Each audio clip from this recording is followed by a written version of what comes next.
Inspired Tribe, my fellow freedom lovers, to John Nolan here. Mr. Frank Jacob, thank you so much for joining us today. Good to see you, John. Good to be here. So we're going to do a Q&A. We have a lot of people that are coming on and have questions for you. The other guy is asking, what is your stand on Project Bluebeam? That's a big one right now, right? And the fake sun with the planets behind the real sun. That's an interesting question, the other guy. Frank, shoot. Shoot from the hip, man. Come on. Man, Project Bluebeam. Yeah, I mean, that's one, we've heard about for decades. I mean, let's look at what's going on right now, right?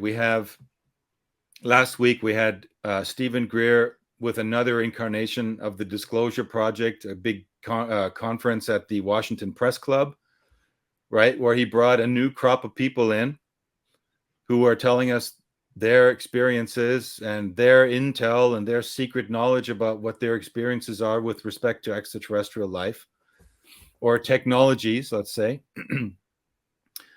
And some of the people that they brought into that circle of disclosure were the same people that for a long time were putting disinformation out there, or were blocking the information for getting out there. And so now suddenly we're to believe that they've had a change of heart, and now they're going to be putting out the truthful information to help us. So my radar goes up right away, my flag, or whatever you want to call it, an antenna. And I'm like, exactly. Same here. And then there's some of the people involved that they're calling themselves Harborages of Truth. Like, let's just look at Stephen Greer, right? I mean, aside from how he looks, which almost looks extraterrestrial, we worked, another film that we did was with a guy called Klaus Donna, who's involved in out-of-place artifacts. And one of the first things that he put out in 2001, going back to prehistoric times, you could almost say, was an exhibition where he showed a little alien that there was a whole story. They'd done genetic testing on it and everything. I remember that, yeah.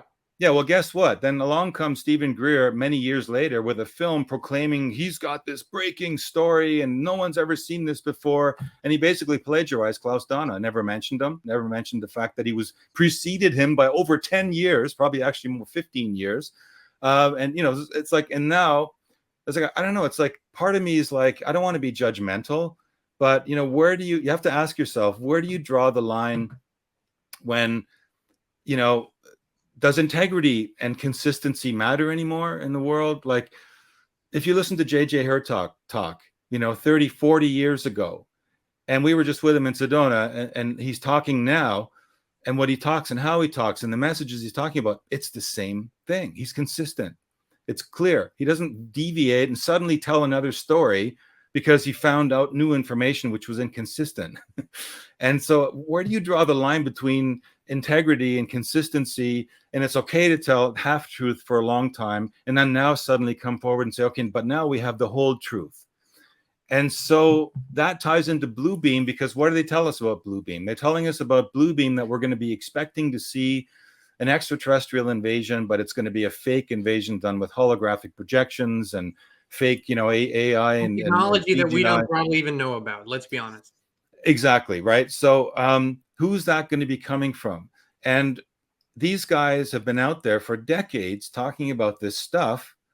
And what's really happened? Like, what is really, and it was ironic because I have a post on my Facebook about, there was a conference NASA did for disclosure a little while back, a couple of weeks ago. And when you listen to their conference, it's like kindergarten. They're like showing some really bad footage and say, well, this is all we got. This is the best we got. And it could be, and it might be, and we can't explain it. But it's like you're looking at going, what are these people? Have these people been living with their heads in the sand for the last 20 years? Like, what's going on here, right?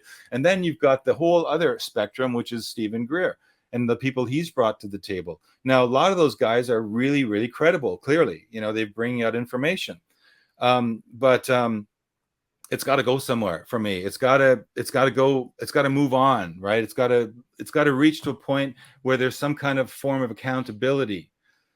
And that, because the accountability is like, how many crimes do we have to hear about? How many misdemeanors and things that are happening in the politics that directly or indirectly relate to the bigger picture that we have to swallow, where we never see any heads rolling. We never see any accountability. So is it all just this game that they keep going to keep us distracted? from really the real issues. Because like I said to you earlier, for me, the real issues are the bioweapon, right?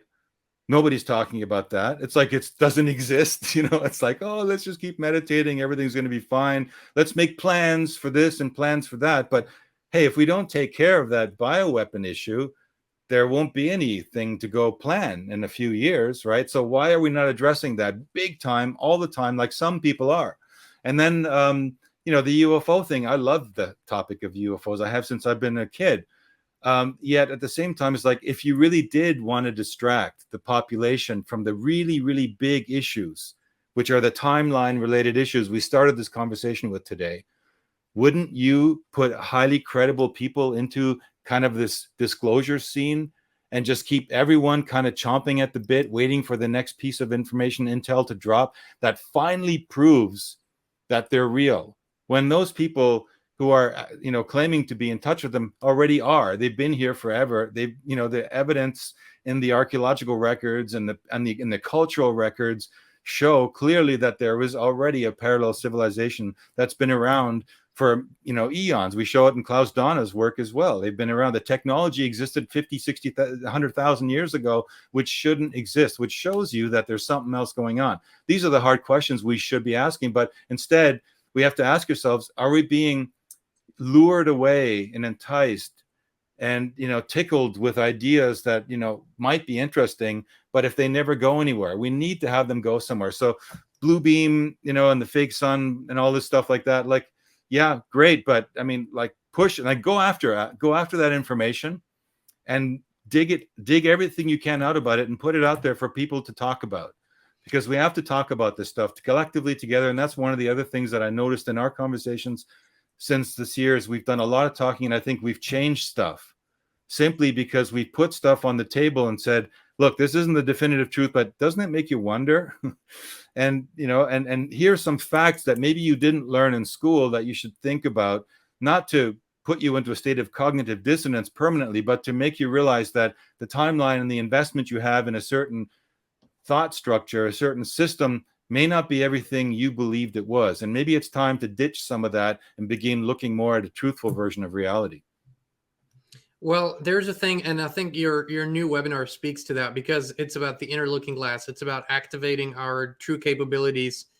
And there's one thing about information, that when you perceive it solely with the mind that is disconnected from higher spirit, that is disconnected from this higher self that has a much greater perspective, then you're always just catching you're kind of always catching your own tail, right? You're chasing your own tail, and you're chasing some external information, versus when you are connected, when you go within first, when you seek that connection, then you perceive it with the whole of your being, and you know intuitively, yes or no. I mean, it's just so simple.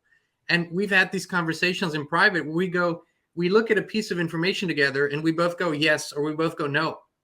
And that is because that's how we examine it. We examine it with the whole being rather than just with a disconnected mind. And I think that's what we need to do, generally speaking, when we research information. Of course, that's not what science will tell you, not Western science. That's not because you're talking about the heart. You're talking about the heart-brain connection, the intuition, the things that are faculties that we have, which are very little talked about. The fact that we can use our heart as a compass. Even I often think, man, why didn't I bring that up in that last interview and stuff? Because you tend to always forget. You get into this mind stuff, logic, and logic is good. We were given these deductive reasoning faculties to be able to work our way through logic, but even logic has its limits. And so, yeah, I mean, things like all these things, you have to realize how far from your heart is it that you're going with this information. Does it ring true for you? And I think we can sense a lot of stuff. We have this built-in BS filter that a lot of us feel when something isn't right. We just know, because look, the truth has been fed into this field that we're living in, that, the Schumann resonances, this embodiment. The truth is always in the field. It's always available. It's there for us to tune into. We've gotten a little bit astray from that sensory perception device that allows us to bring that in. Well, we were on purpose disconnected from it, because when we are connected to it, we cannot be controlled. That's as simple as that. So I think that's the whole purpose of the control game, is to disconnect us from that divine sense, if you will. Next question.